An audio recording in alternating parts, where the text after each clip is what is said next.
Hey y'all, what's going on? I almost didn't do this video, so I'm gonna get this out the way right now. I noticed in my previous videos I really talk with my hands a lot, so I almost didn't do this video, and I'm gonna show you why. I done broke a nail. And I ain't trying to be out here looking raggedy, but you know, hey, so y'all probably wouldn't have even noticed that. That would have been something I would have noticed. But so when I get to talk with my hands, please disregard that broken nail. It's been rough out here today. Okay, I wanted to come to just talk with you guys about an experience I had when I was running team for FedEx. And for the sake of this video, I'm going to use the name Kyle. I don't want to use my co-driver at that time, his real name, because it's kind of a serious issue and you'll understand at the end. But it was a couple of years ago when I drove for FedEx Ground. Me and Kyle ran team for about 4 or 5 months before he left FedEx. But prior to then, we had ran team for a couple of months. Great rapport. A younger African-American guy, but you know, we clicked. We really clicked, and we was OTR, over the road. And so this particular week, our run was from Dallas to Bayleton, Tennessee, at that TA right there off 81 at exit 36. We would get there, we would leave at night. One person would do the first leg, which is Dallas to North Little Rock, Arkansas, at that pilot. Then we will switch. The other person would do from North Little Rock, Arkansas to Bayleton, Tennessee, that 10 hours, and then switch and then come back and, you know, from Bayleton back to Little Rock, back to Dallas. And so this particular week, I was driving from Bayleton, headed back to North Little Rock, Arkansas. And I was just driving along 40 West, and he just came out the sleeper, you know, opened the curtains to the sleeper just out the blue, and was very, you know, was wondering, in his mind, he thought somebody was, oh, how can I say this? Driving by his house that week, looking to do him harm, and you know, just really paranoid about somebody. He said, "I ought to have my brother call. I should call my brother and see if he could ride by my house just to check on my house or whatever." I said, "You know what?" I said, "Well, maybe so. If you know, that concerned that something could be going on with your house or what have you." And he said, "Yeah." He said, "I think I will. I think I'll call my brother, have him run by my house real quick and check on it." I was like, "Okay, you know, that was kind of unusual, but no biggie about that. Nothing about that."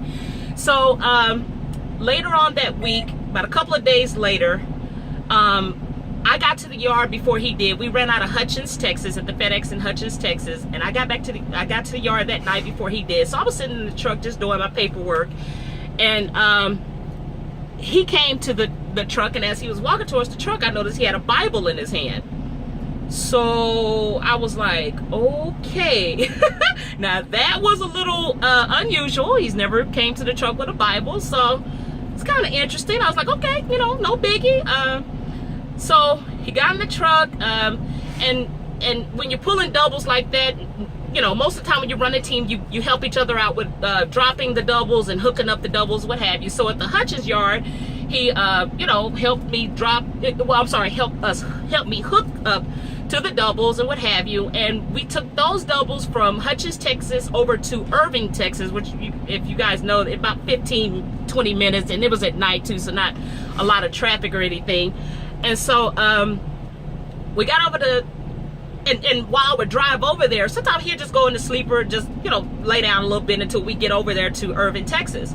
So we got to Irving, Texas, and he was in the sleeper, and as I'm pulling in the yard and everything, and I'm stopping the truck, and you know, again, normally he gets out and help me drop and hook up to the next doubles, but he didn't move. So I was like, okay. So I got out the truck, I, you know, dropped the doubles myself and everything, you know, back and forth, in and out the truck. It's a lot faster and easier when your co-driver's out there helping you. So I dropped the doubles and what have you, went inside, got the paperwork, and I came back out to the truck. He still wasn't, you know, out of the sleeper. So I was like, okay. By this time, I'm getting a little upset, y'all. I was like, man, okay. So I was thinking to myself, now, if I got to hook these doubles up and by myself, he going to drive out. I mean, that's kind of that was the golden rule, you know what I'm saying? So I went to go look for our double trailers, and I'm out there hooking up the double trailers, and he still, you know, from me bagging under trailers and doing this, that, and the other, he still hadn't come out the sleeper. So, by the time I was finished, I was very irritated at that point. And so I just started calling his name, Kyle. I said, dude, since I had, you know, drop the doubles and hook up the doubles, you got to drive out, dude. You got to drive out. You know, I'm just like, you got to drive out.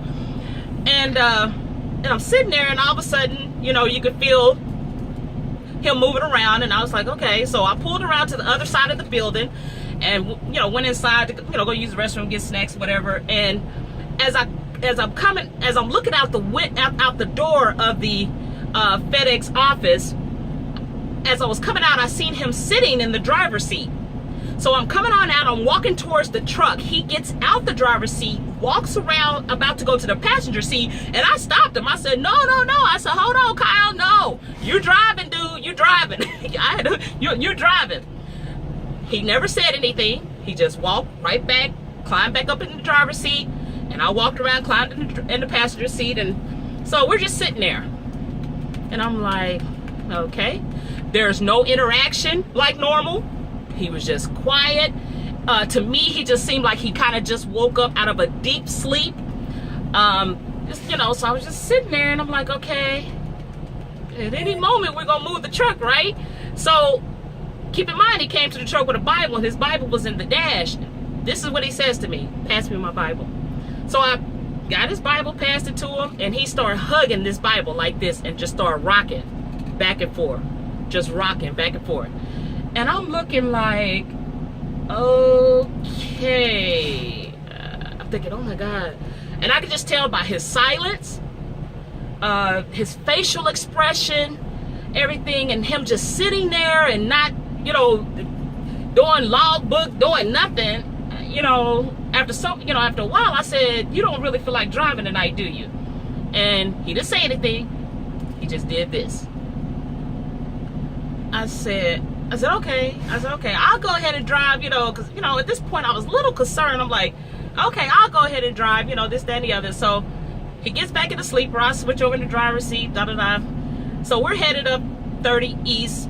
He came from the sleeper. This was a little unusual. Normally when he goes back there, he stays back there till we get to North Little Rock, Arkansas. But he came up front, sat in the passenger seat, kind of going through his phone. He sat up front maybe 15, 20 minutes, and then went back in the sleeper. Okay, so I'm rolling all night, what have you. We get right there in Little Rock, a little bit of traffic, not much. So I'm kind of sitting there and, you know, a little stop and go traffic.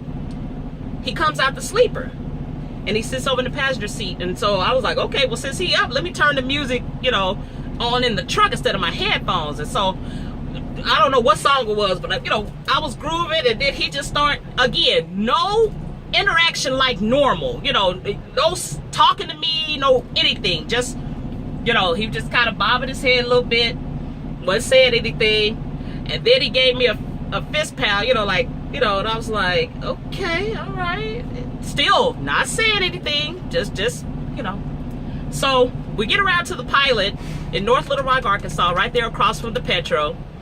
And normally what would happen is he come out the sleeper, he'll get out, go inside, get what he needs. I'm doing my paperwork to get my stuff moved to the back. He moves his stuff to the front. I go in, get what I'm gonna get, come back out in order to get in the sleeper, right? Well, I pulled in the fuel aisle, and I'm sitting there doing my paperwork. Well, he's still sitting in the passenger seat, and I'm thinking to myself, okay, why is he still sitting there? He ought to be getting himself ready to drive. And but no, he was just still sitting there, and I'm doing my paperwork, just a little you know, just that's all. And so I got done and what have you. I went to open the door to get out. He opened his door to get out. And I was like, okay, so we going in the truck stop together now. Okay, nothing about that. So once I got inside the Pilot, I go to the restroom, what have you. And as I'm coming out the restroom, I was on the phone with my homeboy, and I was like, dude, I was like, you know, Kyle came to the truck last night with a Bible.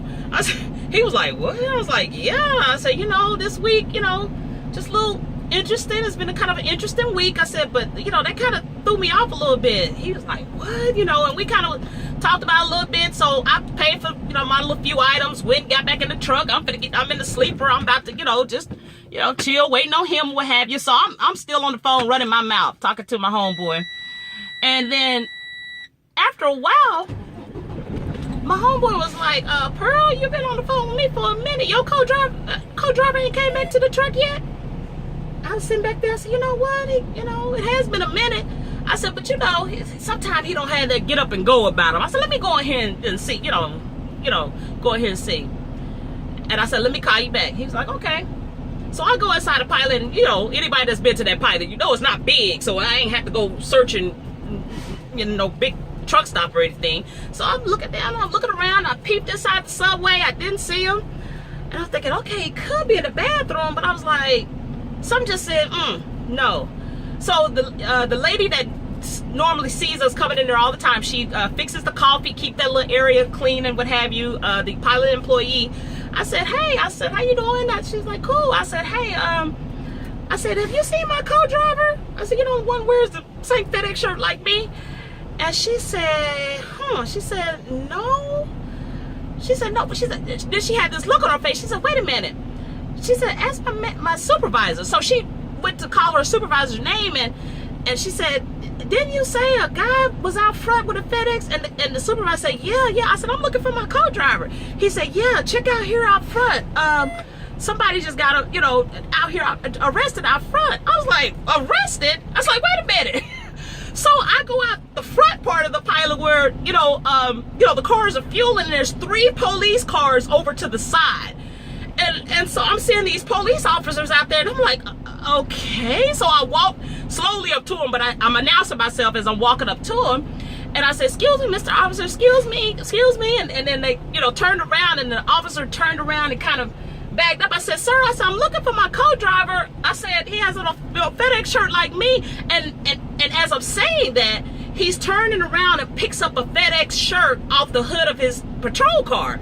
And I was like, oh my God. And he said, ma'am, we do have somebody back here in the third police. He said, come back here and let's see if that's your co-driver. And so at this point, I'm like, I'm floored. And so we get back to we walk back there to the third police car. And in the back, there is Kyle in the police car. And just looking at me, just had this bug-eyed type look. And I'm like, oh my God, what happened, And the police officer said, ma'am, so this is your co-driver? I said, yeah. He said, okay. I said, yeah, we drive trucks. I said, we drive for FedEx. I said, it's his turn to drive. I said, so I don't know what's going on. He said, ma'am, he is high as a kite. He's high on something. He said, what Kyle did was he walked out the front of the pilot and walked towards this gentleman was putting gas in his black Ford F-150. Kyle walks around to the passenger side of this guy's truck, opens the door and gets in and closes it. Of course, that startles the man. Of course, anybody, you sitting there pumping your gas, somebody come get in your car. So the man walks inside the pilot to go get his son. He's telling his son, hey, some dude just got in the truck. And so him and his son comes out, and his son is walking towards the passenger side, of course, angry.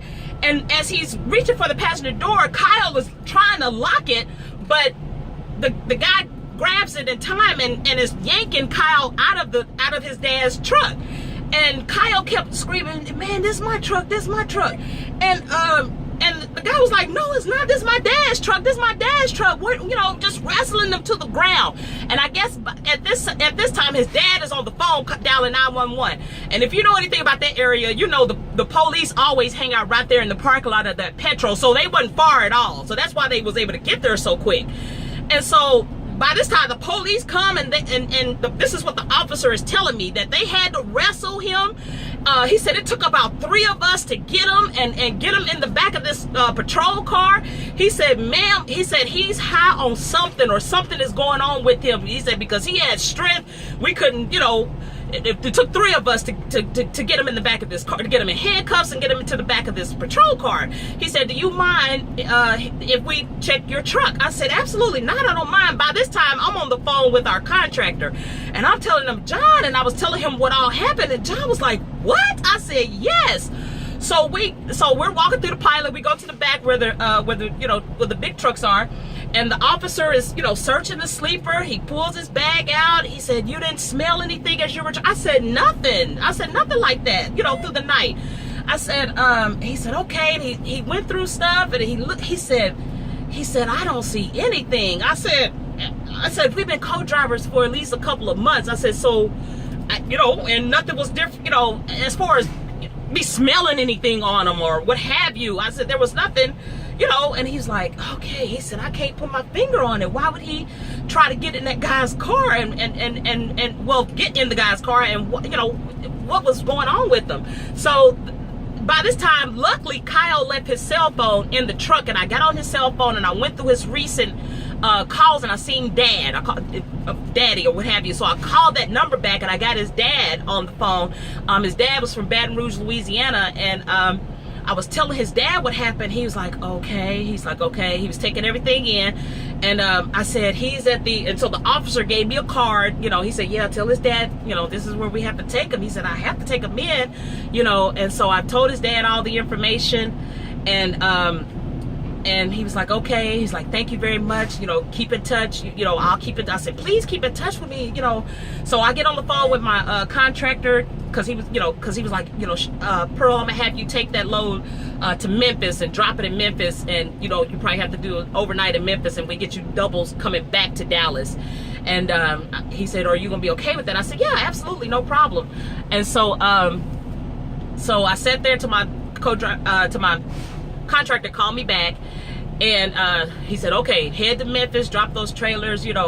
Man, Cheryl, I apologize you had to go through this. And I was like, I said, yeah, I hear you, John. I said, but I'm very concerned about him. I said, I feel like I am leaving him. I said, but God, that's kind of scary. He's like, yeah. He said, you did good by calling his dad. Maybe we'll find out what's going on, this, that, and the other. So of course I went to Memphis, dropped the trailers. I had to stay overnight in Memphis. They got me a load going back to Dallas the next day. I got on the phone with his brother. I told his brother I'd be happy to bring his things to him and what have you. And his brother, was very thankful and said, yeah, if you could please do that. And so got his things to his brother. For after that 2 or 3 weeks, my contractor would put different people on the truck for me to run, team or what have you. So about 3 or 4 weeks went by, and my contractor called me, and he said, Pearl, I want to check with you first. And but Kyle is called and asked, can he come back to his job, and if he can come back to his route. But I wanted to see if you're comfortable with that, if you'll be okay with that. And I was like, sure, absolutely, no problem. I understand, something happened that night that's very unusual for him. And he was like, yeah. So he said, okay. He said, I just want to check with you first, this, that, and the other. He said, so he'll be in, Monday night or what have you. So that Monday night comes, and Kyle comes to the truck that night, and he was very quiet, just kind of, and I'm, me, hey, what's going on, da da da da. And he's like, what's up, da da da da. And he was just very quiet. And he admitted to me that he was very embarrassed by the whole situation and what have you. And he explained to me that his mother suffers from paranoid schizophrenia, and he did also. He had an episode. That was an episode that he had.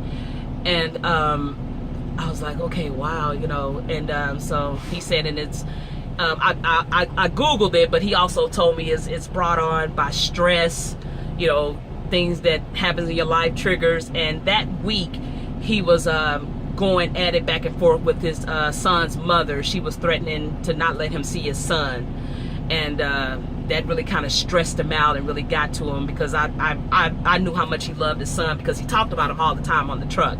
So for her to do that really got to him and really stressed him out, that he wasn't going to be able to see his son, or she was keeping his son from him and what have you. So but he did say that his mom went through years of paranoid schizophrenia, and that was an episode that he had. But we stayed teaming for about a month after that. He found a local job where he could be home. I think him and his son's mother really patched it up. Everything was fine. And he was missing out on his son's football games and different things like that, just being with his son. So he found a local job and decided to, do that. And so that was the last time we teamed. But, that was my first time ever experiencing something like that. And I know we as truck drivers kind of deal with mental illness issues, some of us. And I know that there are people out there that deal with it by alcohol or lots of medication or what have you. But in my experience, I've met a lot of truck drivers out here that this is their therapy. Being out here over the road is their therapy. Helps get their mind off things and just helps soothe them and what have you. And I will be the first to admit, at the time that I started truck driving school in 2010, again, I was just going through the motions. But after being out here for about a year or so, I understood while I was out here, I needed it, and still do. So that was, like I said, one of the experiences I experienced out here on the road. And, that situation stuck with me, still sticks with me from time to time. And, we lost contact or what have you, but I still hope he's okay. And, so that was an experience I had. So that's my story of one of my experiences out here on the road running team for FedEx. If you guys wouldn't mind subscribing, hitting the like button, giving me your feedback, comments you might have of certain experiences, or if you know a loved one or a friend or someone that's suffering from a mental illness. It's serious. It's very serious. And I think sometime in this country we take it a little bit too lightly, if you ask me. But yeah, that's my story. If you guys also want to check me out on Instagram on the Fun Miss Pearl, I uploaded tons of pictures yesterday on my Instagram that has me from the time I started at Swift in 2011. I wish I would have had pictures of me in school, in CDL school, but I don't. But from the time I was at Swift up till now, I uploaded a lot of pictures. So I wasn't vlogging back then, but I definitely took a lot of pictures, and that was just some of them. Of course, I didn't do all my pictures. We'll be next year trying to upload all those pictures. So so if you don't have an Instagram, get an Instagram and come over to Instagram and look me up, Fun Miss Pearl.